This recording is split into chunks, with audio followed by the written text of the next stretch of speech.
Olá, meus amigos e amigas, sejam todos muito bem-vindos a mais um comentário semanal da Parashá. E a Parashá dessa semana chama-se Hukat. Na Parashá Hukat, o povo de Israel combate e atinge o inimigo até a sua destruição total. Porém, diante de outro, o povo recua e evita o confronto. Percebendo que não atingiria os seus objetivos por meios diplomáticos, o povo então evitou o conflito militar. E há ainda uma outra guerra nesta porção, uma guerra que começou por iniciativa do próprio inimigo, uma guerra que era evitável e contra um inimigo poderoso. Esta guerra terminou com a derrota total do inimigo e a conquista da sua terra por parte de Israel. Esses eventos, relatados na segunda parte da porção de Hukat, anunciam então a mudança que está por ocorrer, está por vir na vida do povo. A saída do isolamento compulsório que viveram durante anos de perseguição e anos de peregrinação pelo deserto, e o início dos contatos diplomáticos e militares com os outros povos daquela região. Nós vemos então o início da marcha em direção à terra de Canaã, a terra do destino. Esse também foi o momento escolhido para a definição dos fundamentos ideológicos da política externa da nação mosaica, a qual foi um modelo para o comportamento no futuro, quando um Estado judeu fosse criado na terra de Israel. Assim, já em seu primeiro contato com outros povos, os filhos de Israel concretizaram alguns dos princípios básicos e fundamentais do que nós chamamos de diplomacia divina. O primeiro contato com os povos da região foi travado com os edomitas, os Bnei Edom. Enquanto o acampamento de Israel se aproximava da fronteira de Edom, Moisés enviou mensageiros ao seu rei com o seguinte pedido: assim diz teu irmão Israel, tu soubeste toda a fadiga que nos sobreveio, e eis que estamos em Cádiz, uma cidade da extremidade do teu limite. Deixa que passemos pela tua terra, eu te peço. Números 20, 13 a 17.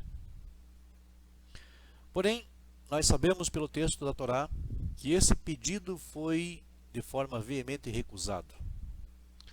A lembrança das peripécias dos filhos de Israel no Egito e no deserto, que são relatados no verso 15 e 16 de Números capítulo 20, não impressionou de forma alguma e nem conseguiram comover o rei de Edom. Este foi um dos primeiros exemplos da indiferença do mundo ao sofrimento do povo judeu. E essa indiferença, dessa vez, veio praticamente de dentro de casa. Edom era uma nação irmã. Também a promessa solene de que não passaremos por campo nem vinha e nem beberemos água dos poços, pelo caminho do rei iremos, não nos desviaremos para a direita e nem para a esquerda. Números 20 e 17. Essa promessa feita para garantir que não causariam qualquer tipo de prejuízo foi insuficiente para lhes dar a permissão da passagem. A resposta foi negativa e categórica. Diz o rei de Edom em Números capítulo 20, 18: não passarás pela terra que me pertence, para que não suceda que eu saia com a espada ao teu encontro. Além da rejeição e além da negativa, nós temos aqui uma ameaça. E para tornar a sua recusa palpável, o rei de Edom saiu mesmo ao encontro de Israel com uma grande multidão e com mão forte,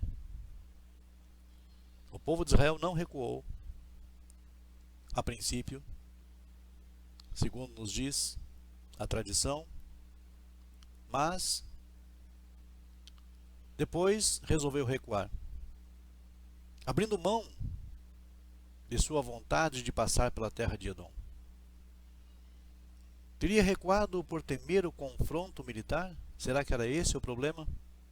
Será que os filhos de Israel achavam que não tinham soldados capacitados, corajosos o suficiente para encarar Edom? Na verdade, esse não foi o motivo verdadeiro por trás desse recuo. Na mesma passagem, podemos ler como o exército de Israel derrotou o rei de Arad, o cananeu, que havia atacado o seu acampamento. E ouviu o Eterno a voz de Israel, e entregou o cananeu, e exterminou-o, e consagrou os despojos de suas cidades, e chamou o nome do lugar Hormá, em Números 21, verso 3. Podemos ver então que não foi por falta de coragem, não foi falta de capacitação que levou o povo a recuar da fronteira de Edom. Mas ainda pouco tempo depois, um pedido de passagem semelhante foi dirigido a outro governante, sendo novamente recusado. Mas nesse caso, a recusa, ao contrário do caso de Edom, levou-os à guerra. E não deixou Sihon a Israel passar pelo seu território, e juntou Sihon a todo o seu povo, e saiu ao encontro de Israel no deserto, e veio a Yaatz, e lutou com Israel. Números 21, 23.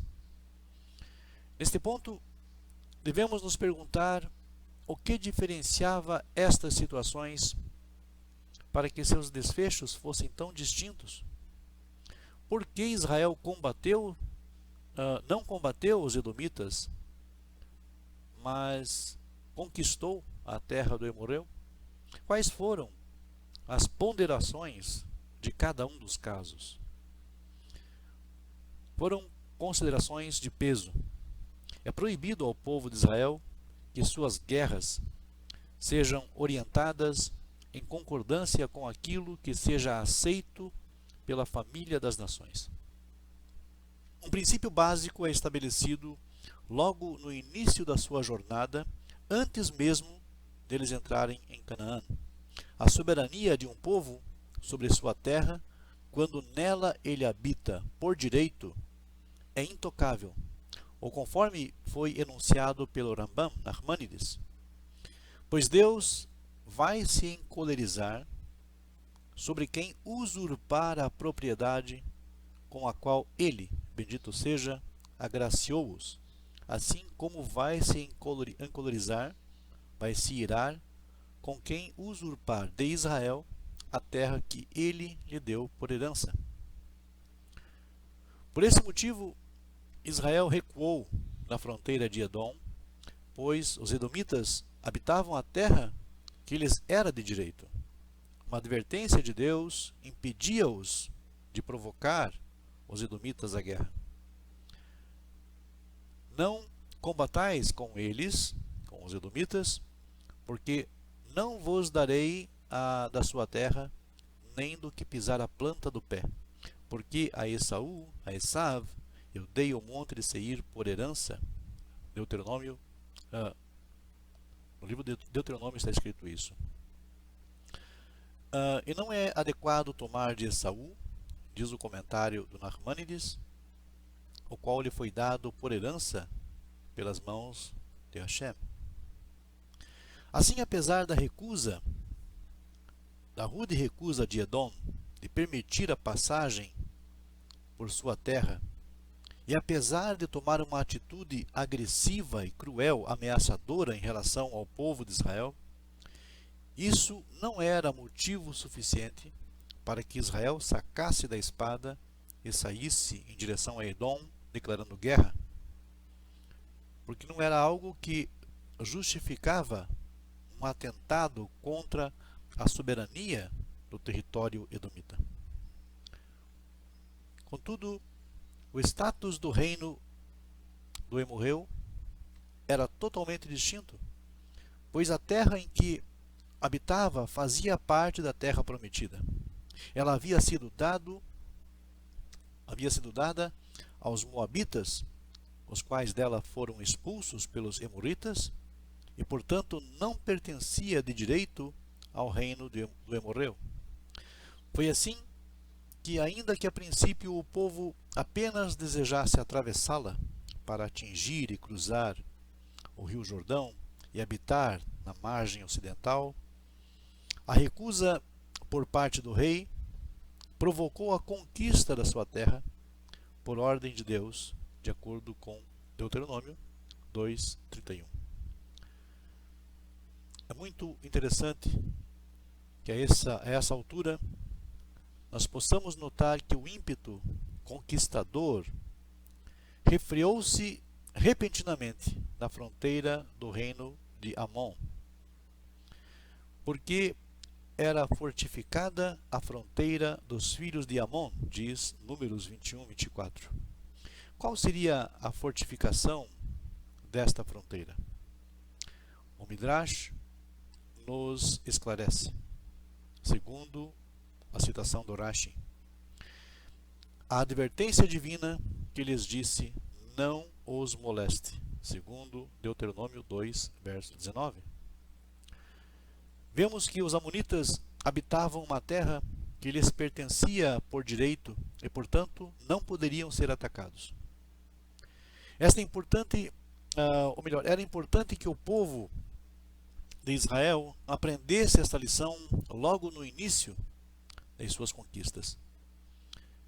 Era importante que entendesse desde o começo, já em seus primeiros passos, na selva das relações internacionais, que a força em si, o poderio militar, o poder bélico, a busca pelo espaço vital, não servem de pretexto para a guerra e para a conquista. Toda a sua moral como povo pertencente a uma terra, tanto nas relações externas como internas, será distinta se esta verdade penetrar fundo em suas consciências e em seus corações. Esses recuos diante de terras proibidas ensinou aos filhos de Israel que eles não iriam conquistar a terra de Canaã, mas sim antes libertá-la. Pois do mesmo modo que o monte de Seir foi herdado por Esav, por Edom, e a terra ao norte do rio Yavok, herdada por Amon, a terra de Israel pertence ao povo de Israel. O Midrash Torat Kohanim sobre Levítico 20:24 nos diz o seguinte: estou destinado, disse Deus, a dá-la a vós por herança eterna, e para que não venham a dizer: por que tu nos dá uma terra na qual já habitava outro povo, os cananeus? Acaso não terias outra terra para nos dar? Mas vossa é a terra. Ela nada mais é do que parte daquilo que coube a Shem, filho de Noar, e vós sois filhos de Shem, enquanto eles, os cananeus, são filhos de Ham. E o que eles fazem na terra? Eles apenas tomam conta dela até a vossa chegada. Pois bem, enquanto esta verdade habitar o coração do povo, sua moral não será corrompida pelas guerras gratuitas. Israel não se tornará mais uma força conquistadora que surge no palco da história e cujas vitórias conduzem à insanidade, ao desejo de expandir fronteiras ainda mais, criando impérios e exterminando outros povos. Não é essa a função, não é essa a ideia para Israel. O recuo do povo de Israel diante da fronteira de Edom e de Amon serviu para tornar-lhes palpável a ideia de que quando o Altíssimo distribuiu as terras às nações, quando separava os filhos dos homens, fixou os limites dos povos por causa do número dos filhos de Israel. Deuteronômio 32, verso 8. Esta concepção afirma que Deus deu a cada povo a sua terra, cujas fronteiras são, portanto, sagradas. Esta é uma ecologia bíblico-histórica que expressa a vontade divina de que cada povo habite o seu quinhão dentro das fronteiras das suas terras e desenvolva a sua cultura. Baseados, Sheva Mitzvot Bnei Noach, nos 7 mandamentos das leis noéticas, como parte de um contexto mais amplo que abranja toda a humanidade. Qualquer atentado a esse sistema afeta o equilíbrio entre os povos, levando a todos os povos ao caos e à desordem. As guerras inúteis, inexcusáveis pelas conquistas, pela fundação de impérios. Assim, o povo de Israel foi advertido de forma severa e clara a não participar de jogos de guerra como modernamente se vê.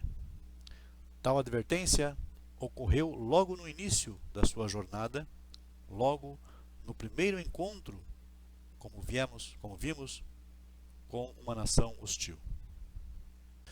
Uma boa pergunta para essa paraxá é se nós poderíamos, de alguma forma, nós simples mortais, compreender as razões exigidas pela Torá para a observação das suas prescrições.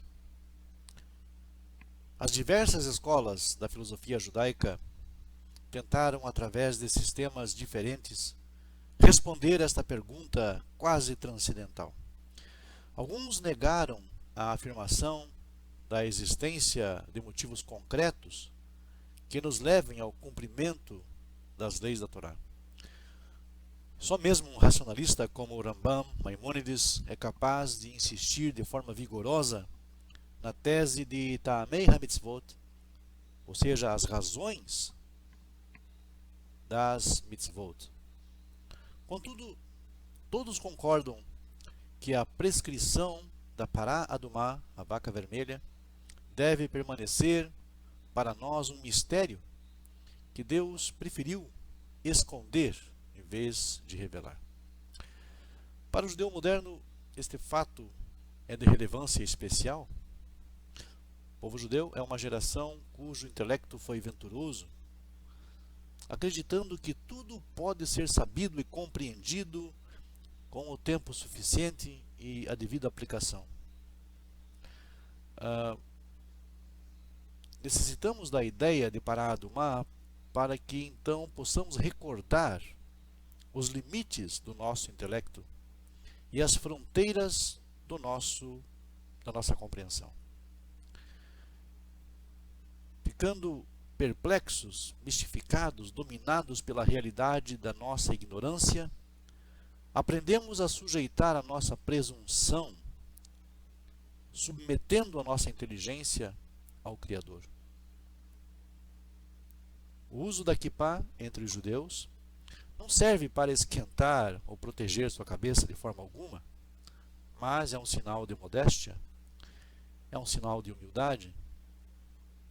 Assim como se veste roupas sobre outras partes do corpo, por razões de decência e modéstia, assim também o uso da kippá, que cobre o crânio, testemunha que o homem que usa é ciente do limite ou da limitação das suas faculdades intelectuais. Isso não quer dizer que devemos deixar de procurar o propósito de todas as mitzvot. Mas devemos sempre ter em mente que as razões que atribuímos às nossas observações são somente tentativas, simples conjecturas. O motivo principal da prática do monoteísmo é a ordem do Eterno, e isso é suficiente. Os motivos que atribuímos às ordenanças variam de uma geração para a próxima, assim como muda a qualidade do nosso discernimento. Mas o cumprimento em si é imutável, por emanar de um eterno e imutável Criador. É interessante notar que o termo ta'am, como na expressão ta'amei ha-mitzvot, significa, no primitivo, no mais antigo hebraico, a ideia de sabor, e não de razão. Hoje nós temos uma outra palavra para a razão, mas nos dias do Rambam, e ainda mais antigamente, a ideia de ta'am, sabor, implicava em racionalidade. Na prática de uma ordenação, de uma ordenança, de um mandamento de Hashem, a observância em si e a aceitação da divina disciplina é realmente a substância, é o essencial, é o alimento que nos sustenta. As razões exteriores que possam determinar esta prática são ta'am, aquilo que acrescenta sabor, gosto, aroma. E assim como é importante que a nossa alimentação seja saborosa, gostosa, importante é também procurar descobrir os ta'amei ha-mitzvot, o sabor das mitzvot. Mas devemos nos lembrar de que é possível sobrevivermos sim a uma dieta regrada, branda, desde que ela contenha as proteínas e vitaminas necessárias, enquanto é impossível sobreviver alimentando-se só com açúcar, chocolate e especiarias. Naturalmente, nós não podemos nos alimentar apenas do sabor. Essa é a lição aqui. A substância realmente está no simples. E a nossa curiosidade vai então em busca da compreensão de ta'amei ha-mitzvot, do sabor dos mandamentos. O que há por trás deles? A mais importante vitamina da nossa dieta espiritual é a obediência e submissão a Deus.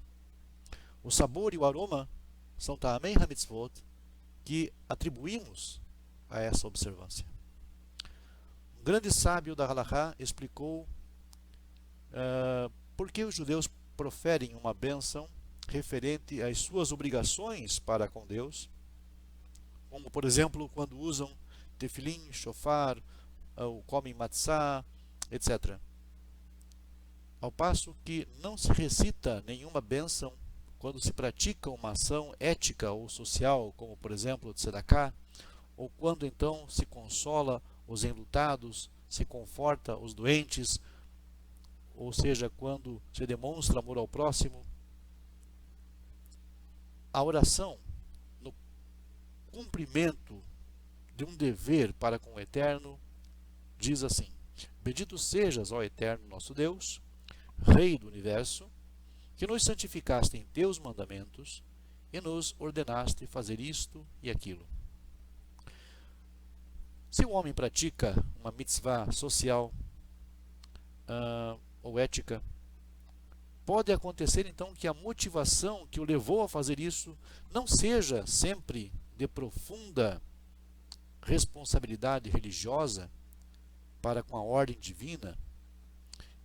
Ela pode muito bem derivar-se então de sentimentos humanitários, de uma bondade inata, de uma conduta civilizada. Ele é capaz de praticar essas boas ações, sem que estas sejam ordenanças diretas de Deus ou da Torá. Mas, nesse caso, não pode proferir a palavra betzivano, que nos ordenou. Ao cumprir, porém, uma mitzvah ritual, isso só pode ser motivada por uma única razão básica: obedecer uma prescrição dada por Deus na Torá. Se não fosse essa motivação fundamental, será que alguém, por exemplo, colocaria tefilim? Ou será que um judeu construiria uma sucá?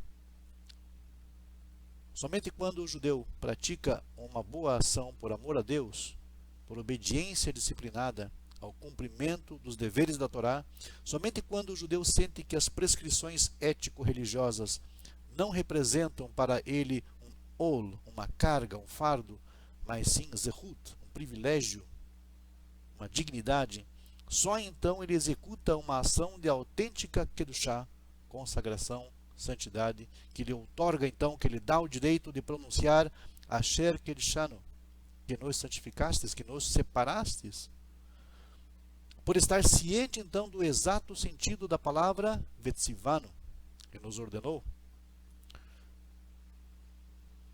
Como devotos e humildes, Abdei Hashem, servos do Eterno, nós devemos nos sentir felizes em poder cumprir as prescrições que Ele nos ordenou, mesmo quando o nosso raciocínio não abrange a motivação ou o motivo deste ou daquele mandamento. Não há dúvida de que essa é uma forma de concepção muito dura. Devemos estar preparados para enfrentar esse desafio superficial, mas não obstante sincero. Será então que o monoteísmo não é algo cego? Não será essa doutrina por demais ortodoxa? A nossa fidelidade inabalável à causa monoteísta vai proporcionar uma resposta exata a essas indagações. Ficou comprovado que mesmo a ciência moderna contradiz a impressão popular de que tudo pode ser compreendido. Teremos que aceitar o fato de que ninguém de nós sabe realmente muito, escreve o pai da bomba atômica, professor Robert Oppenheimer, pois somos bastante ignorantes, incapazes de analisar tudo racionalmente. Esta afirmação do famoso físico nos leva a perguntar se continuarmos ignorantes no que concerne ao mundo criado, como podemos presumir e saber tudo referente àquele que criou todas as coisas? Esta é a ideia exata que o capítulo da Pará Adumá, da vaca vermelha, nos pretende transmitir. Hukahi Zerahi. Trata-se então de uma ordenação, de uma sentença.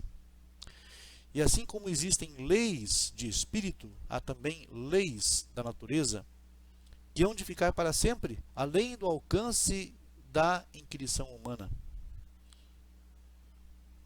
A essência é Huká, algo incompreensível, incognoscível, imponderável, algo que está oculto do homem. Este é o estatuto da Torá que o Eterno ordenou, dizendo: fala aos filhos de Israel para que tomem em teu nome uma vaca vermelha perfeita. As primeiras 22 sentenças desta paraxá são dedicadas a esse preceito de Pará Adumá. Analisando a diferença existente entre os dois termos Hok e Mishpat, ambos significam, em essência, lei, os mestres distinguem. Mishpat é um preceito baseado na lógica, como, por exemplo, honrarás o teu pai e a tua mãe, não matarás, não furtarás.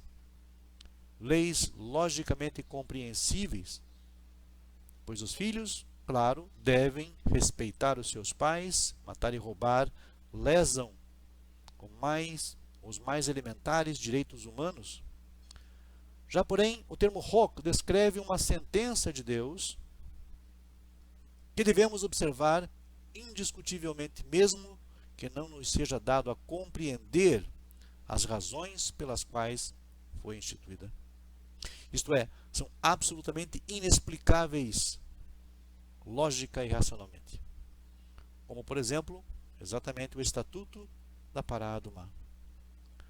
O de não vestir roupas feitas de lã e linho, como Shatnez.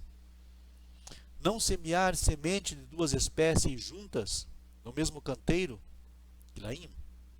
não misturar carne com leite, basar vechalav.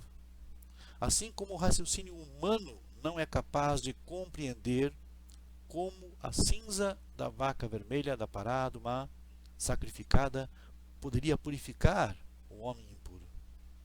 E mesmo assim, observa-se rigorosamente mesmo as prescrições irracionais determinadas pela Torá, porque elas foram ordenadas por Deus, considerando então como leis divinas superiores ao entendimento humano. O conhecido exegeta Kli Yakar pergunta de forma muito lógica: se todo o capítulo 19 desta paraxá é dedicado ao problema da pará adumá, com os seus preceitos, não seria mais claro se esse capítulo começasse com as palavras Zot Hukat Hapará, este é o estatuto da vaca, e não como reza o texto bíblico Zot Hukat HaTorá, esta é a lei da Torá? E o autor, Kli Yakar, responde baseado no Midrash Bamidbar Rabbah 19.4, que citamos, traduzindo então aqui direto para o português. Que tomem em meu nome, que tomem em teu nome uma vaca vermelha perfeita. Quando o mestre Moisés ascendeu, ele ouviu a voz de Deus ensinando e interpretando a paraxá da pará adumá, baseando a sua interpretação, se nos é permitido expressar assim, na decisão do Rabi Eliezer, que afirma que a Eglá Arufá, a bezerra, cuja nuca foi quebrada no ribeiro, não deve ser mais velha do que 1 ano, e que a vaca vermelha, a pará adumá, só pode ter 2 anos. Quando Moisés ouviu essa interpretação, implorou: concede-me, ó Eterno, o privilégio de que este Eliezer seja um dos meus descendentes. Ao que o Eterno lhe respondeu: juro-te que ele será um dos teus descendentes. E é por isso que o texto da Torá nos diz Veshem Ha'echad Eliezer, e o nome de um é Eliezer. O Midrash deduz isso do fato de a Torá mencionar, antes da entrega do decálogo, dos 10 mandamentos, que Moisés teve 2 filhos, dos quais um se chamava Gershon e o nome do outro Eliezer. Mas em vez de escrever Veshem Hasheni Eliezer, o nome do segundo era Eliezer, o texto bíblico diz assim: Veshem Ha'echad Eliezer, referindo-se a Eliezer como sendo o primeiro, Ha'echad, o único.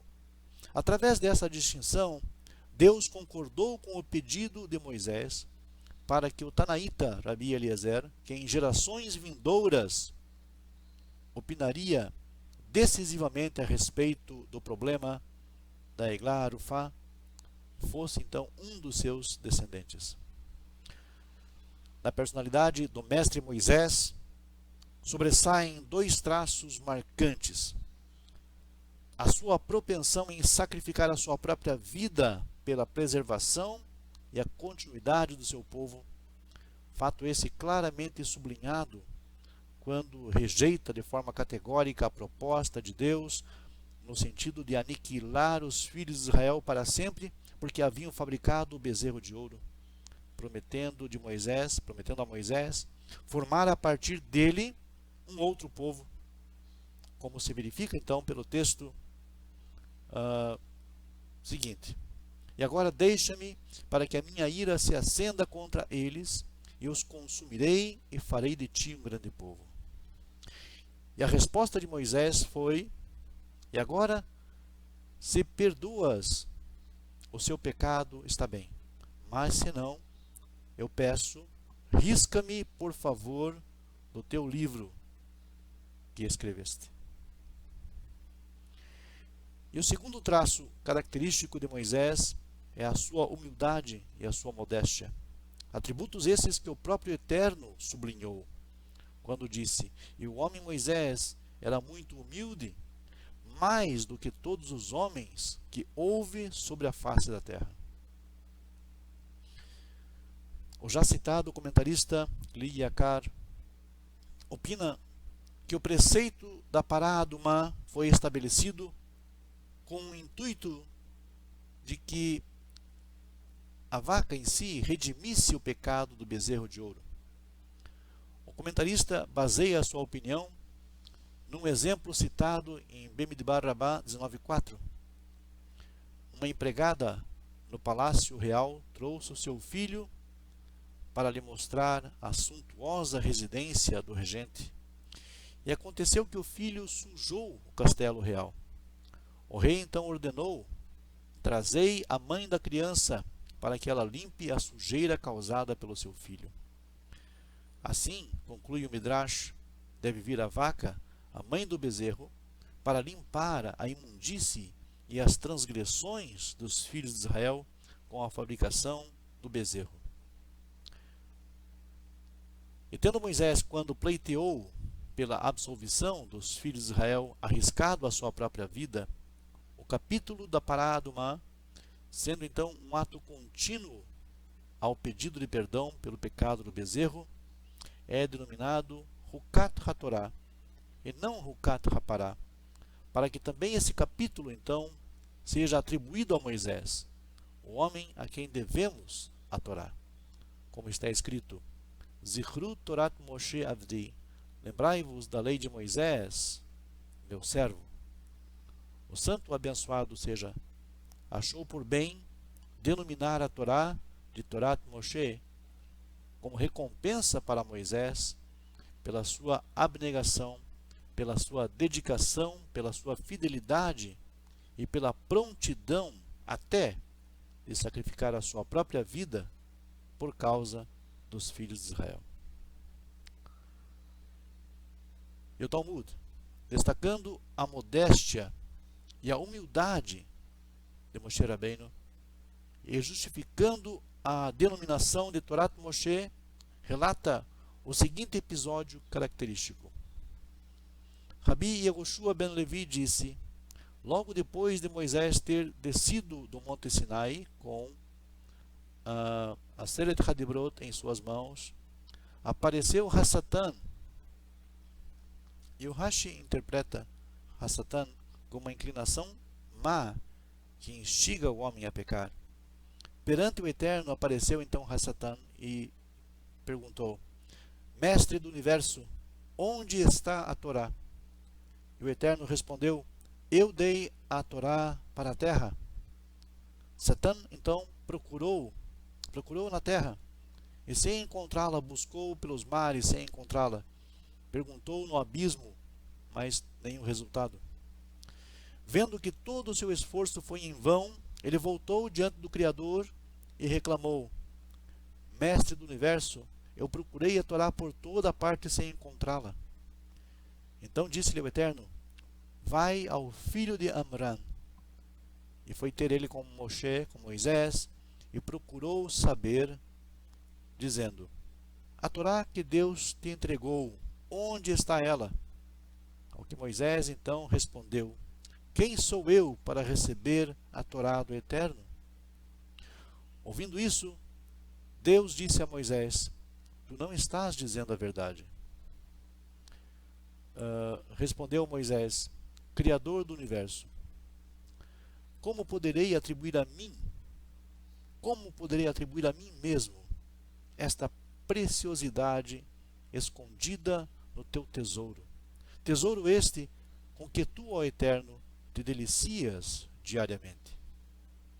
Então o Eterno replicou: visto que você demonstrou tanta modéstia, visto que demonstrou tamanha humildade, a Torá desde agora será chamada Torat Moshe, segundo o teu nome, Torá de Moisés, em honra à tua modéstia e à tua simplicidade. Sigamos, sim, o exemplo de Moshe Rabbeinu, nós todos. Muito obrigado a todos e até uma próxima oportunidade. Emir Tzei Hashem.